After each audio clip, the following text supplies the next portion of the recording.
کسی نے جب وطن پوچھا تو حضرت نے یوں فرمایا، کسی نے جب وطن پوچھا تو یوں حضرت نے فرمایا، کہلاتے تھے مدینے والے اب ہیں کربلا والے، کہلاتے تھے مدینے والے اب ہیں کربلا والے۔ آئیے عقیدت و محبت کے ساتھ ایک مرتبہ اور درود شریف پڑھیے، اللہم صلی علی سیدنا شفیعنا حبیبنا مولانا محمد معدن الجود والکرم بارک وسلم، صلو علیہ صلاۃ و سلام علیک یا رسول اللہ صلی اللہ تعالیٰ علیہ وسلم۔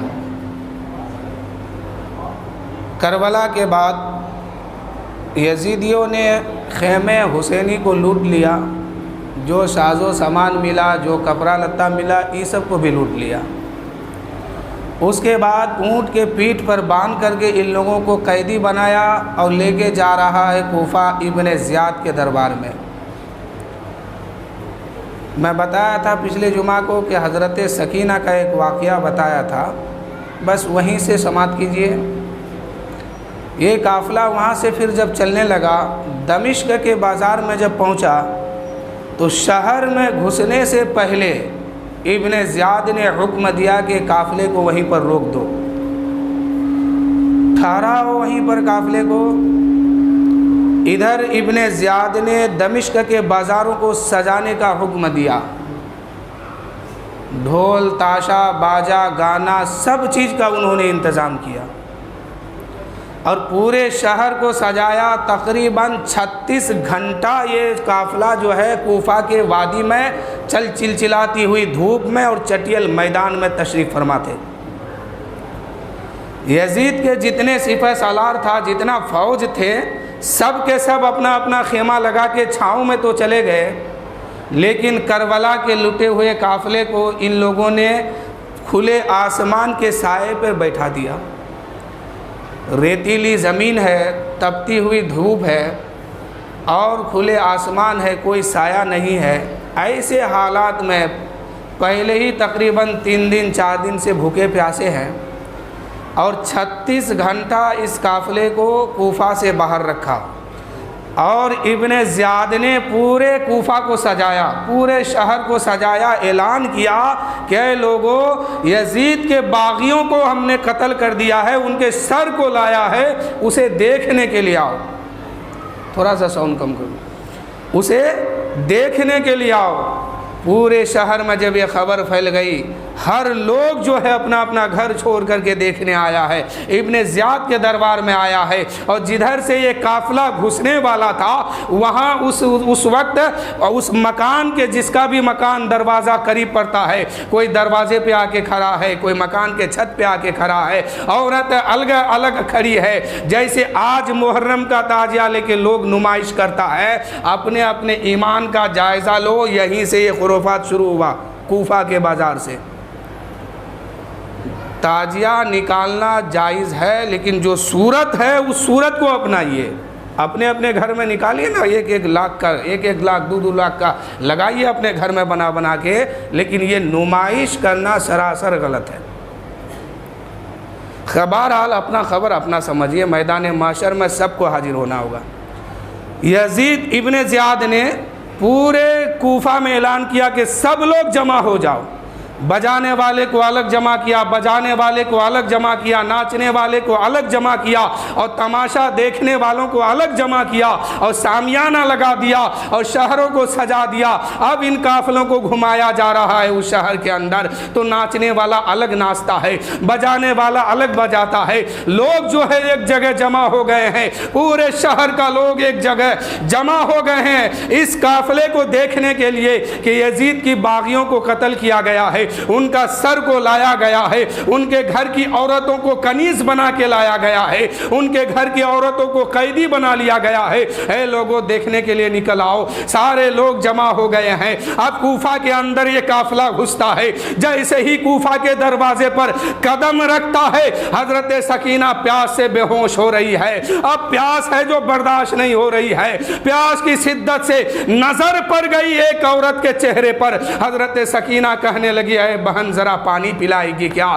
ایک گلاس پانی تو دے دو، پیاس بہت لگی ہے۔ وہ ضعیفہ عورت کہنے لگی اے بیٹی میں تمہیں پانی تو ضرور پلاؤں گی، اے بہن میں پانی تو ضرور دوں گی، لیکن میری چند شرط ہے، اسے پورا کرنا ہوگا۔ وہ عورت گھر کے اندر جاتی ہے، ایک گلاس پانی اٹھا کے لاتی ہے اور حضرت سکینہ کے ہاتھ میں دیتی ہے اور عرض کرتی ہے اے بہن اس پانی کو لے لو، اے بچی اس پانی کو پی لو، لیکن اس پانی کو پینے کے بعد میری چند شرط ہے، اسے پورا کر دینا، اس کو مکمل کر دینا۔ اس آواز کو سننے کے بعد، اس آواز کو حضرت زینب نے اپنی کان سے سن لی ہے۔ حضرت زینب کہنے لگی اے سکینہ پانی مت پینا، پہلے اس ضعیفہ سے پوچھو، اس عورت سے پوچھو اس کی تمنا کیا ہے، اس کی آرزو کیا ہے، اس کی شرط کیا ہے، اس لیے کہ ہم نبی کے گھر والے ہیں، ہم نبی کے گھرانے کے لوگ ہیں، ہم پر کسی کا احسان نہیں ہوتا ہے، اگر وقت آتا ہے تو ہم احسان جتلا دیتے ہیں، لیکن ہم پر کسی کا احسان نہیں رہے گا۔ اے سکینہ پہلے اس کی حاجت کو پوری کر دو، پہلے اس کی تمنا کو پوری کر دو، پہلے اس کی شرط کو پوری کر دو، تب پانی پینا۔ حضرت سکینہ بے ہوش ہو رہی ہے، اس ایسے عالم میں پانی کا گلاس رکھ دیتی ہے۔ سکینہ بول اٹھتی ہے اے ضعیفہ بول تیری تمنا کیا ہے، اے ضعیفہ بول تیری آرزو کیا ہے، اے ضعیفہ بول تیری خواہش کیا ہے، تو کیا چاہتی ہے؟ وہ ضعیفہ کہنے لگی بیٹی پانی پی لو، اس کے بعد میری چند خواہش ہے، وہ خواہش یہ ہے کہ پہلا خواہش یہ ہے کہ تم قیدی ہو اور میں نے اپنے مخدومہ سے سنا ہے کہ قیدیوں کی دعا بہت جلد قبول ہوتی ہے، تو تم پانی پی کر کے میرے لیے دعا کر دینا کہ میرے بچے کبھی یتیم نہ ہو۔ اور دوسری خواہش یہ ہے کہ کبھی میں حضرت فاطمہ کے گھر میں رہا کرتی تھی، اس وقت حضرت فاطمہ کی بیٹی حضرت زینب تھی، دعا کرو کہ آج ان کی دعا کرو کہ اب تک ان کو ہم دیکھ نہیں پائے ہیں، کبھی ان کی زیارت ہو جائے۔ حضرت فاطمہ کا بیٹا حسن و حسین تھا، دعا کرو کہ ان کے چہرے کی زیارت ہو جائے۔ حضرت زینب کہنے لگی اے ضعیفہ تیری دعا قبول ہو گئی ہے، تو حسین کا چہرہ دیکھنا چاہتی ہے، حسین کا دیدار کرنا چاہتی ہے، وہ جو نیزے کے اوپر سر لٹک رہا ہے وہ کسی اور کا نہیں ہے، وہ حسین کا سر ہے، دیکھ لو، وہ فاطمہ کے بیٹے کا سر ہے، دیکھ لو۔ ان کی بیٹی کو دیکھنے کی تمنا کرتی ہے، زینب کو دیکھنے کا آرزو ہے، تو لو میں چہرے سے پردہ ہٹاتی ہوں۔ اس وقت حضرت زینب جو ہے اپنے بالوں سے اپنے چہرے کا پردہ کیا تھا، بالوں کو ہٹاتی ہے اور کہتی ہے کہ اے ضعیفہ دوسری دعا بھی قبول ہو گئی ہے، دیکھو میں اپنے چہرے سے پردہ ہٹاتی ہوں، تم زینب کو دیکھنا چاہتی ہے، لو زینب میں ہی ہوں، فاطمہ کی بیٹی میں ہی ہوں، علی کی بیٹی میں ہی ہوں، نبی کی نواسی میں ہی ہوں، دیکھ لو۔ اور یہ جو تم سے پانی مانگ رہی ہے چھوٹی بچی، یہ کوئی اور نہیں ہے، اسی حسین کی بیٹی سکینہ ہے۔ اتنا سننا تھا، وہ عورت چیخیں مار کر وہیں بے ہوش ہو جاتی ہے۔ بات آتی ہے روایت میں کہ وہ عورت وہیں پر دم توڑ دیتی ہے۔ قافلہ آگے چلا، چلتے چلتے چلتے چلتے ابن زیاد کے دربار میں گیا۔ ابن زیاد کے ہاتھ میں چھڑی تھی، ڈنڈا تھا، امام حسین کے سر میں انہوں نے ڈنڈا مارنا شروع کیا، لب مبارک پر چھری چلانا شروع کیا۔ اس وقت ابن زیاد کے دربار میں میرے نبی کا ایک صحابی موجود تھا جن کا نام حضرت زید بن ارقم ہے رضی اللہ تعالیٰ عنہ۔ اس وقت وہاں پر موجود تھے، اس بھیڑ میں کوفہ کے لوگ جمع ہے، تمام کوفہ والے وہاں بیٹھے ہوئے ہیں، کوئی کھڑا ہے، عورت مرد سب جمع ہو گیا ہے۔ ابن زیاد کے سامنے میرے حسین کا سر رکھا گیا ہے۔ ابن زیاد کبھی چھڑی چلاتے ہیں دانت مبارک پر، کبھی زبان مبارک پر، کبھی چہرے مبارک پر، کبھی سر مبارک پر چھڑی چلانا شروع کیا ہے۔ ابن زیاد بن ارقم جو ہے کھڑے ہو جاتے ہیں اور کہتے ہو نادان ہوش میں آؤ، تم جس پر چھری چلاتے ہو، قسم خدا کی ہم نے اپنی آنکھوں سے دیکھا ہے کہ میرے نبی صلی اللہ علیہ وسلم اپنے زبان سے اس حسین کا زبان کو چوسا کرتے تھے، اسی زبان کو چوما کرتے تھے، اسی رخسار کو چوما کرتے تھے، اور جس سر پر تم چھری چلاتے ہو یہ وہ سر ہے جو میرے نبی کے سینے پہ رکھ کر کے سویا کرتے تھے۔ آج تم ان کے سر پر چھری چلاتے ہو، اللہ تمہارے ہاتھ کو تباہ کر دے، اللہ تمہیں برباد کر دے۔ اللہ تمہیں غارت کر دے۔ اتنا کہہ کر کے زید بن ارقم وہاں سے کھڑا ہو کے نکلنے لگا ہے، اٹھ کے چلنے لگا ہے۔ اتنے میں ابن زیاد نے کہا اے زید، اگر تو بوڑھا ہو کے سٹھیا نہ گیا ہوتا تو ابھی تم پر تلوار چلتی، گردن کٹ کے الگ ہو جاتی۔ ابن زیاد نے حضرت اس صحابی نے کہا کہ ابن زیاد تم میرے بڑھاپا ہونے کا خیال رکھتے ہو اور نبی کے نواسے کا کچھ خیال نہیں ہے، نبی کے خاندان کا کچھ خیال نہیں ہے۔ اتنے میں زید بن ارقم وہاں سے چلنے لگا اور ایک جملہ کوفہ کے لوگوں کے لیے کہہ کے گیا، اے کوفیو، تم آج کے بعد غلام ہو گئے ہو، آج کے بعد تم برباد ہو گئے ہو، اس لیے کہ تم نے حاکم اس کو بنایا ہے جو شیطانوں کو چھوٹ دیتا ہے اور اللہ والوں کو قتل کرتا ہے۔ تم نے حسین کو قتل کر کے اچھا نہیں کیا ہے، آج کے بعد غلام بننا تیرا مقدر بن جائے گا، آج کے بعد تم کوفیوں برباد ہو جاؤ گے، آج کے بعد تم تباہ ہو جاؤ گے۔ اتنے میں ابن زیاد کی تلوار اٹھتی ہے، حضرت زید بن ارقم کو شہید کر دیا۔ اس کے بعد امام زین العابدین سامنے کھڑے ہیں۔ ابن زیاد نے کہا کہ اے زین العابدین، تم نے دیکھا تمہارے باپ نے میرے حکومت کے خلاف بغاوت کیا، یعنی یزید کے خلاف بغاوت کیا، کیا حال ہوا ان کا؟ حضرت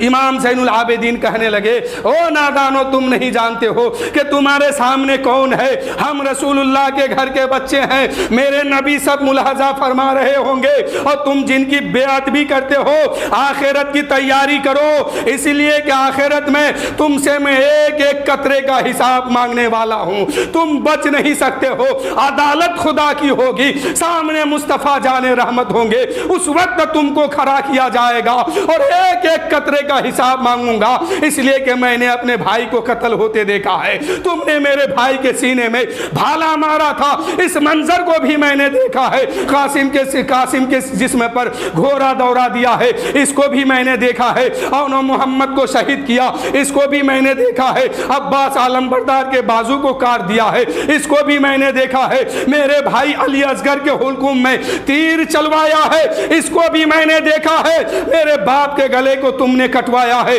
اس کو بھی میں نے دیکھا ہے، ایک ایک قطرے کا حساب خدا کی بارگاہ میں مانگوں گا۔ اتنے میں حضرت زینب کھڑی ہوتی ہے، ارشاد فرماتی ہے، او نادان، تو کس خیال میں ہے کہ تو بچ جائے گا؟ وہ یاد کر اس وقت کا منظر جب داور محشر کے سامنے تم جاؤ گے، ہم آئیں گے اور وہاں ایک ایک قطرے کا حساب مانگیں گے، ایک ایک لمحے کا حساب مانگیں گے، اس وقت تم کیا کرو گے؟ بات روایت میں آتی ہے، میدان محشر جب قائم ہوگا اس وقت حضرت فاطمہ الزہرا جو ہے ایک ہاتھ میں اپنے بیٹے حسن مجتبی اور دوسرے ہاتھ میں حسین مصطفیٰ کا کپڑا لے گی اور حضرت فاطمہ عرش کا پایا پکڑ لے گی اور رب کی بارگاہ میں فریاد کرے گی، اے پاک پروردگار، آج حساب کا دن ہے، قطرے قطرے کا حساب ہوگا، ذرے ذرے کا حساب ہوگا، اے بیٹا، اے میرے پاک پروردگار، آج میں اپنے بیٹے کے خون کا بدلہ مانگتی ہوں۔ حضرت فاطمہ حضرت حسن رضی اللہ تعالیٰ عنہ کا زہر آلود کرتا لے کے کھڑی ہوگی اور حسین مصطفیٰ کا خون سے لت پت کرتا لے کے عرش کا پایا پکڑ لے گی اور رب کی بارگاہ میں کہے گی، مولا، آج حساب کا دن ہے، آج عدل کا دن ہے، آج انصاف کا دن ہے، مولا تو سب کا انصاف کرے گا، اے پاک پروردگار، آج میں اپنے بیٹے حسن و حسین کا کرتا لے کر کے عرش کا پایا پکڑی ہوں، جب تک میرے بچے کا فیصلہ نہیں ہوگا فاطمہ اس پائے کو نہیں چھوڑنے والی ہے۔ اتنے میں میرے نبی وہاں تشریف لائیں گے اور کہیں گے، اے فاطمہ میری امت کو معاف کر دو۔ اس وقت بات بہت لمبی ہے، آئیے پھر کربلا کے طرف۔ اس وقت حضرت زینب کہنے لگی، تو سوچتا ہے کہ بچ جائے گا؟ جب اس طرح کی خطبہ حضرت زینب کی ہوئی اور حضرت زین العابدین کی ہوئی، وہی کوفہ کے غدار جو ایک دن میں 40,000 بیعت ہوا تھا، وہی کوفہ کے غدار جو ایک دن میں 40,000 لوگ ساتھ دینے کی بات کیا تھا اور وہ ایک دن میں بھاگ بھی گیا تھا، پھر ایک دن لڑنے کے لیے بھی آیا ہے، وہی لوگ رونے لگا ہے، وہی لوگ چلانے لگا ہے کہ افسوس اب کیا ہو گیا ہے، افسوس اب کیا ہو گیا ہے۔ میرے دوستو، اس وقت ابن زیاد نے دیکھا کہ کوفہ کے لوگ ہو سکتا ہے پھر اس کے طرف چلے جائیں گے، ابن زیاد نے کیا کیا؟ حکم دیا اپنے غلاموں کو ان کو پھر قید خانے میں ڈال دو، ان کو قید خانے میں ڈال دو۔ ابن زیاد کا جیل ایسا تھا کہ وہاں نہ دن کا پتہ چلتا تھا نہ رات کا پتہ چلتا تھا، کب دن ہوتا ہے اس کو بند کرو، کب دن ہوتا ہے کب رات ہوتی ہے کسی کا پتہ نہیں چلتا تھا، اور مختصر کھانا دیتا تھا، یہ کم سا تھوڑا سا پانی تھوڑا سا کھانا ان لوگوں کو دیتا تھا، اور 34 دن تک اس قافلے کو اس قید خانے میں رکھا، بھوکا پیاسا تڑپایا، یہ بھی نہیں معلوم ہوتا تھا کہ آج دن ہے کہ رات ہے، کب دن ہونے والے ہیں کب رات آنے والی ہے۔ ایسا جیل ان خبیثوں نے بنایا تھا۔ 34 دن کے بعد یزید کا حکم نامہ آتا ہے کہ اے ابن زیاد، کربلا کے قافلے کو اب میرے پاس روانہ کر دو۔ 5000 فوج لے کر کے، دیکھیے کٹا ہوا سر ہے،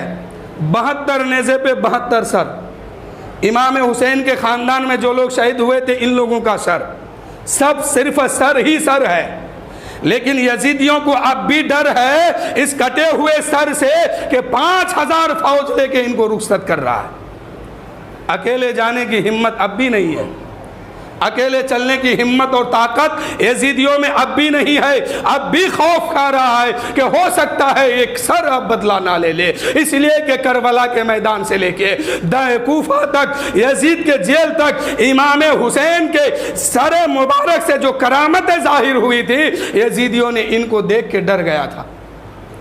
جگہ جگہ کرامت، جگہ جگہ سر سے آواز آ رہی ہے، کہیں قرآن پاک پڑھنے کی آواز تو کہیں کچھ اور پڑھنے کی آواز۔ اسی راستے میں ایک صاحب نے قرآن پاک کی تلاوت کر رہے تھے، سورہ کہف، یعنی اصحاب کہف کے بارے میں بتا رہے تھے، پڑھ رہے تھے۔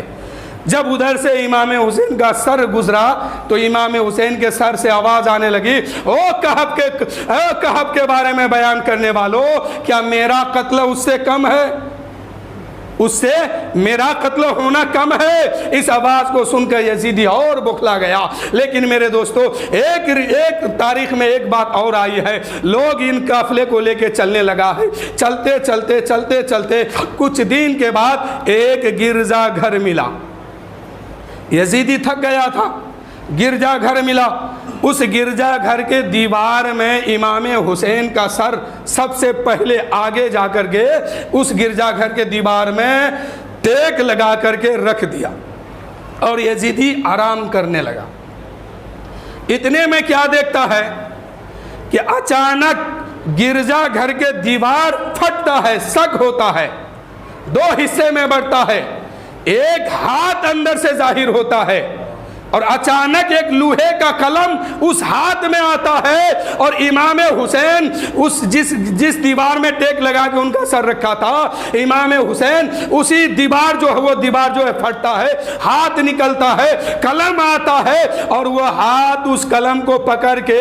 امام حسین کے سر سے گلا سے جو خون ٹپکتا تھا اس خون میں اس قلم کو ڈبا کر کے اس دیوار میں لکھتا ہے۔ وہ دیوار میں یہ لکھتا ہے کہ او ظالموں، حسین کے ساتھ یہ برتاؤ کرنے کے بعد، اتنا جرم کرنے کے بعد، اس طرح ان کو تڑپانے کے بعد، ان کے خاندان کو قیدی بنانے کے بعد، ان کو شہید کرنے کے بعد، اب بھی تم مسلمان ہونے کا دعویٰ کرتے ہو، اب بھی تم ان کے نانا سے شفاعت کی امید رکھتے ہو۔ او